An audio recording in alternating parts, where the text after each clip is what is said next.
hakkaksin peale, et kõigepealt Here is my presentation. I would just like to stress some of the important points of my presentation.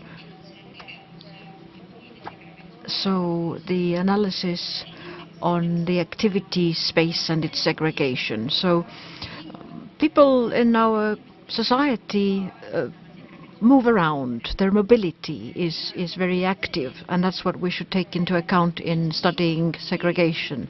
And people also travel across borders. That is why certain points have people with ethnic, cultural and religious diversities. And another important aspect which has enabled our research is that over the last decade or so we have been able to use big data regarding people's mobility and where they are positioned. So we use mobile positioning data to carry out our research.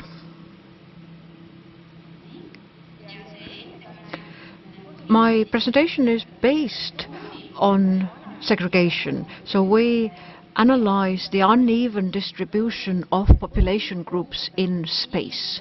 So we mainly focus on people in space. So we don't look at other aspects.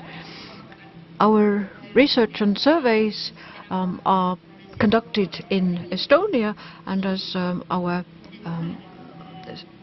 panel session leader said, we use mobile phone operator languages. So we have two groups of language speakers, Estonian and Russian language speakers. So if I say Estonians or Russians in my presentation, then actually I mean the language that these people use when contacting their mobile operator company.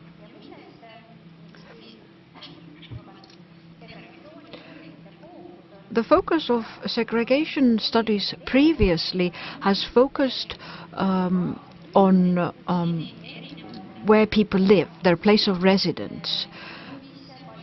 So where are those ethnic groups based according to their place of residence?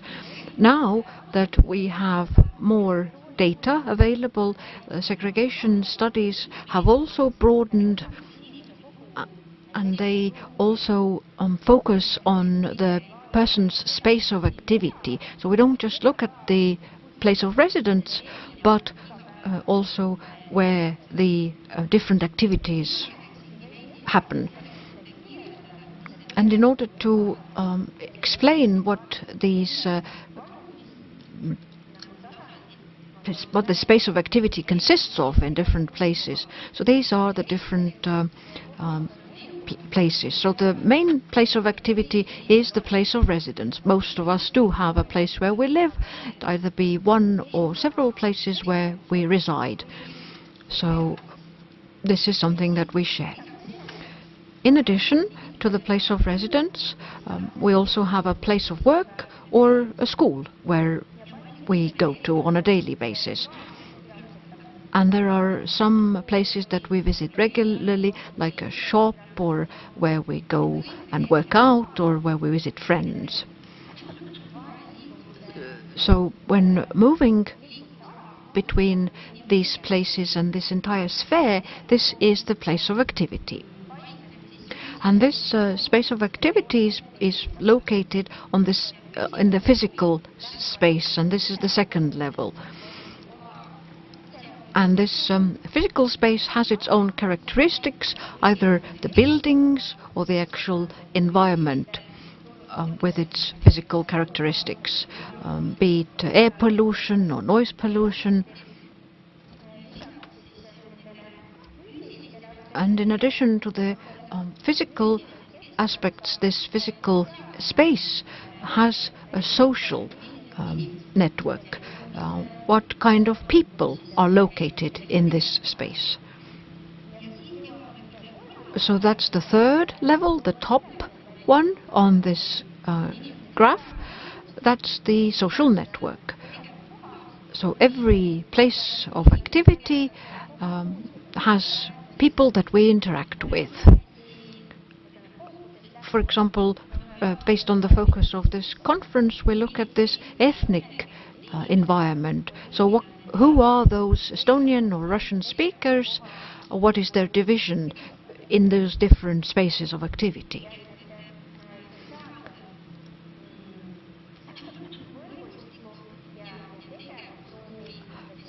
And the links between the social network and the space of activity, they are interconnected. So it's the question of the hen or the egg. We cannot say that which one came first. So they are linked, these two. For example, if you visit a specific place, you have contacts of people that you interact with, but when you have this interaction there's a likelihood that physically you at some time or some point will visit this place. Just a few words about the data that we use, just to give you an overview of the opportunities that the data provides us with. So mobile phone operators provide us the call data. So when you've made a call, the mobile phone operator saves the data related to this call, the place, time, and the characteristics. And we can use this data which is anonymous, so we don't know who was the person who made this call, but we can link these people through their time, place. And this data is very good to use to study people's mobility, because most people in Estonia have a mobile phone. 96% of the population have a mobile phone that they use, and 99.9% of Estonia is covered by a mobile phone network.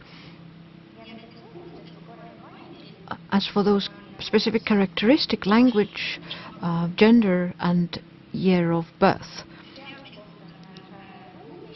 So the main characteristics is also space. Where is this particular call made? And the mast cell tower helps you locate that. So those of you who are present at this conference, the cell tower will know that you have made a call from the area in the city center of Tallinn within a 100-meter radius in the city center of Tallinn. We can pinpoint that where you're located. But in less populated areas, for example in the Ida-Viru county or in the Pärnu county, where we have many big forests in Estonia, then the cell tower net range could be maybe 10 kilometers or so. And the other characteristics we used is language, so we used Estonian and Russian, and also gender and the year of birth. What were the results then? Just to remind you how, based on the place of residence, the Estonian and Russian speakers are divided in Estonia. This is based on the information of the national census. So the darkest red mark the areas where we have more than 50% of the population who are Russian speakers. So these are the different ethnic groups and their division within Estonia. As we can see, it's not unified, so the Russian speakers are concentrated in Ida-Virumaa, in Tallinn, and in Tallinn in two specific areas, Lasnamäe in the east of the city and Põhja-Tallinn in the north. What has been the focus of our research? So we know where people live. We also looked at where they work and where they spend their free time. So what was the division there of ethnic groups? And we use this index of dissimilarity. So this segregation index, or the index on dissimilarity, and the different groups then, for example, concentrate at workplaces, and the index is lower during leisure time. So the place of residence segregation is higher and working time one is lower, but for the age group 30 to 39 and plus 60, the workplace segregation index is greater than in the residence-based. In these age groups, people are more separated depending on their language. So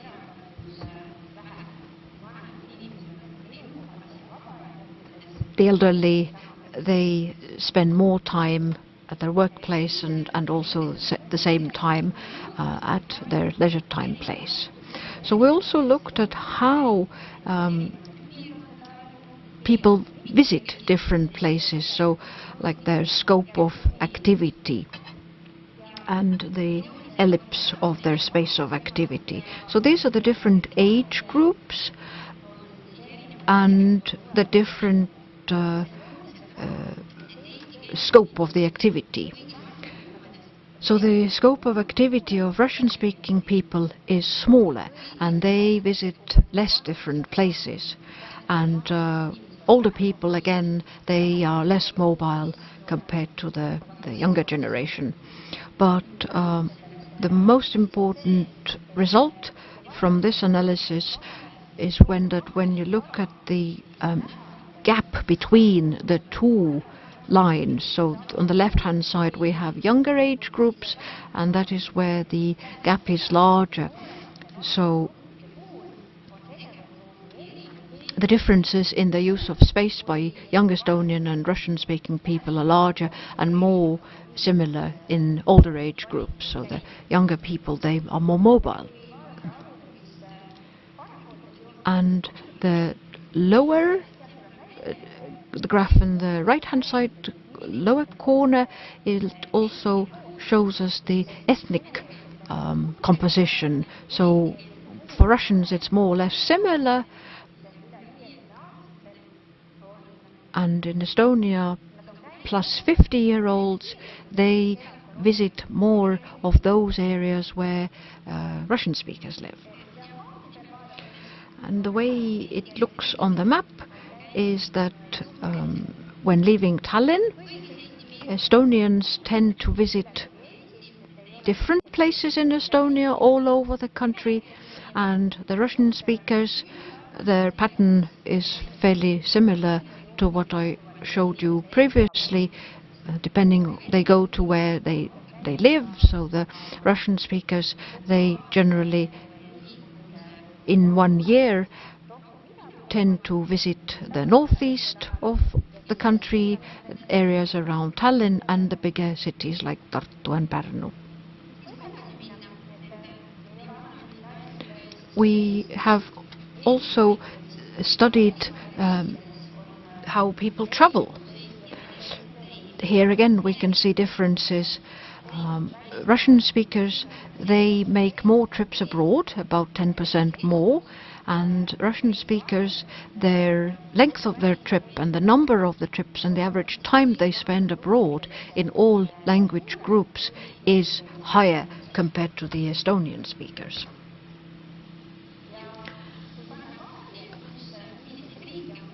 Which countries have people visited? So I have indicated two types. So we have the commuters who often go abroad, and tourists who perhaps make only a couple of trips abroad a year. And in all age groups, Russian speakers travel to Russia more often. This same applies to the commuters and tourists. Estonians again tend to commute more to Finland, so we have a lot of communicating into Finland. Russians in Estonia again tend to travel to Russia more.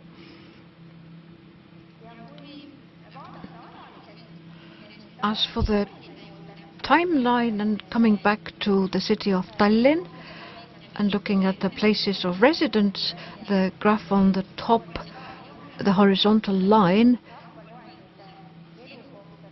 has then the census-based segregation index, and this is how in the course of one day Estonian and Russian speakers have been divided between different districts of Tallinn. So between 10 a.m. and 3 p.m. those are then the lower groups.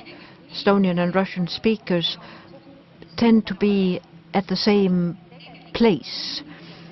So when we look at segregation placed on the place of residence, then the level is much higher than in actually everyday activities. So we don't know whether when people were in the same area, whether they actually interacted with one another, but they were actually at the same place physically.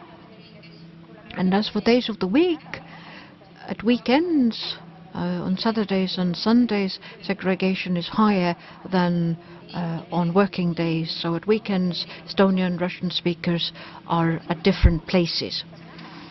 And the map here on the right shows us patterns of the different districts. So Lasnamäe in the east of Tallinn, that's where segregation and the time rhythm pattern has a higher segregation in the evenings and lower during working hours. And the darker parts of the map show that Estonian and Russian speakers, their segregation is lower in the evenings and higher during working hours.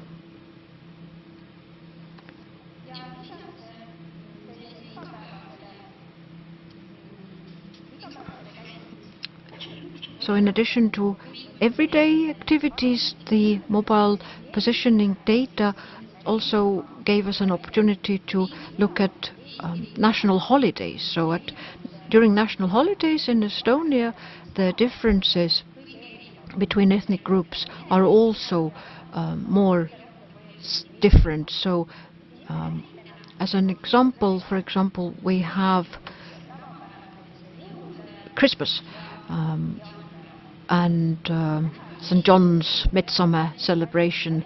So Estonians tend to travel out of the city of Tallinn during holidays, but the top left graph indicates that only in the Ida-Viru County people leave the area. So during holidays the Russians tend to stay more in the area where they live. But as for midsummer, then the Russians also leave Tallinn and travel across Estonia.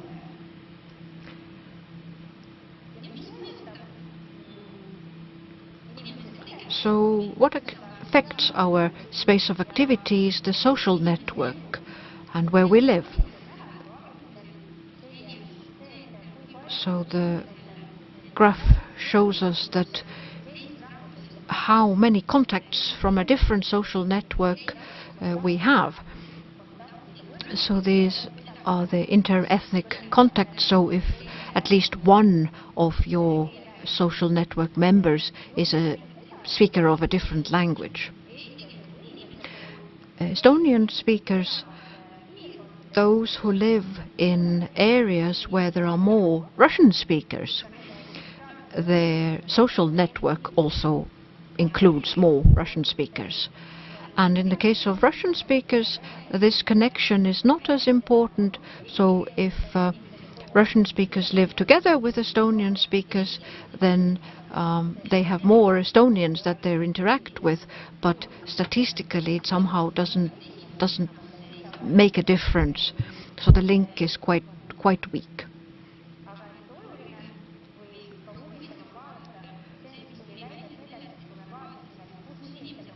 So where have people been in case their social networks include contacts of speakers of different languages? So what is their space of activity? The top left graph depicts Estonians who only have Estonian speakers as their social contacts. Where have they been? And the biggest difference is the opposite group, Russian speakers, who only have Russian speakers in their social networks. That's the top left, lower left graph. And the major differences are between Ida-Virumaa and Tallinn. So Russian speakers who only have other Russian speakers in their network, they mainly visit Ida-Virumaa and Tallinn, and proportionally less they go to other places in Estonia. And the right-hand side features networks of those who have other nationalities in their network. So if a Russian speaker has Estonians in their network as social contacts, then they also tend to visit those places where Estonian speakers go. And this brings us to my conclusions. Ethnicity has an important impact on people's use of space.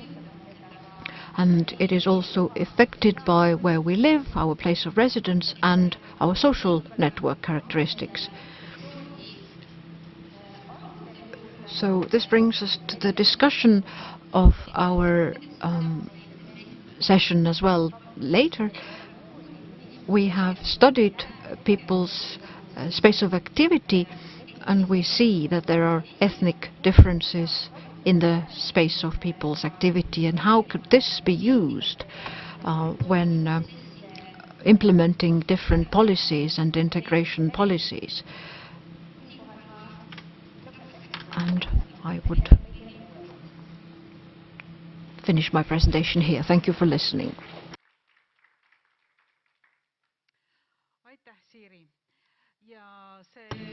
Thank you, Siiri.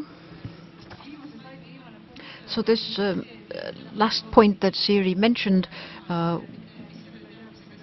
what do we do with all of this knowledge? I have often started to wonder about how researchers keep apart their working life and private life. So when I asked the previous presenter about discrimination, then I wonder, Siiri, how much do you notice regarding your own life? So a few days ago you came to Narva, and did you think that, my mobile phone operator can pin me in Narva? Have you started noticing such things?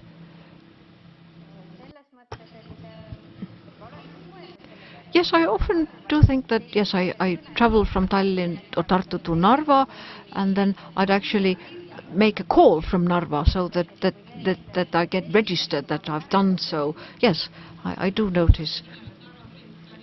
Well, you came to Narva where we had a seminar a few days ago, but you didn't come to Tallinn.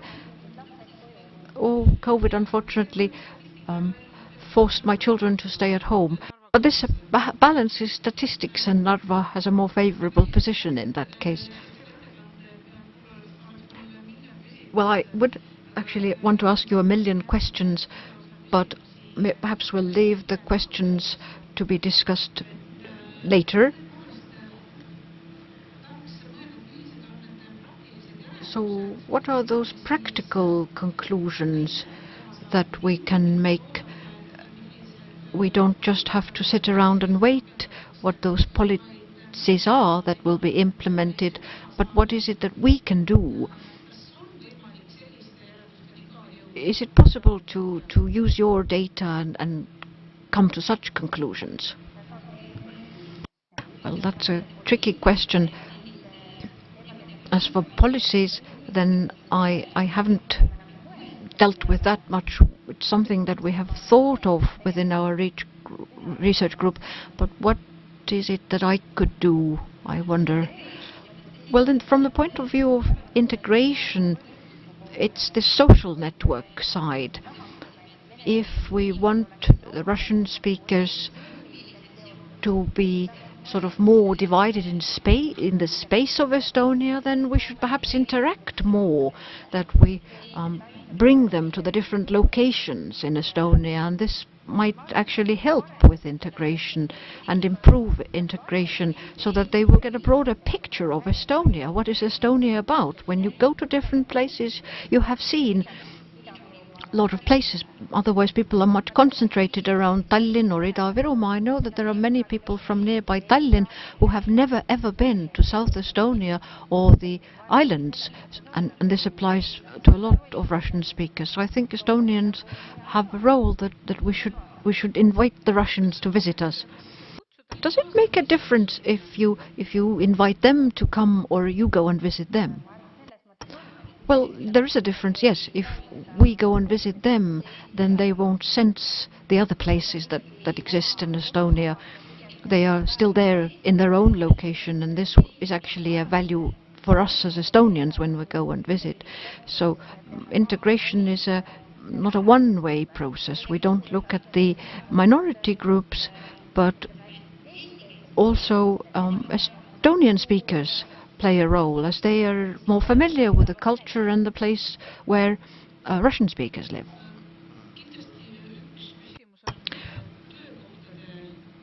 Places of work and schools.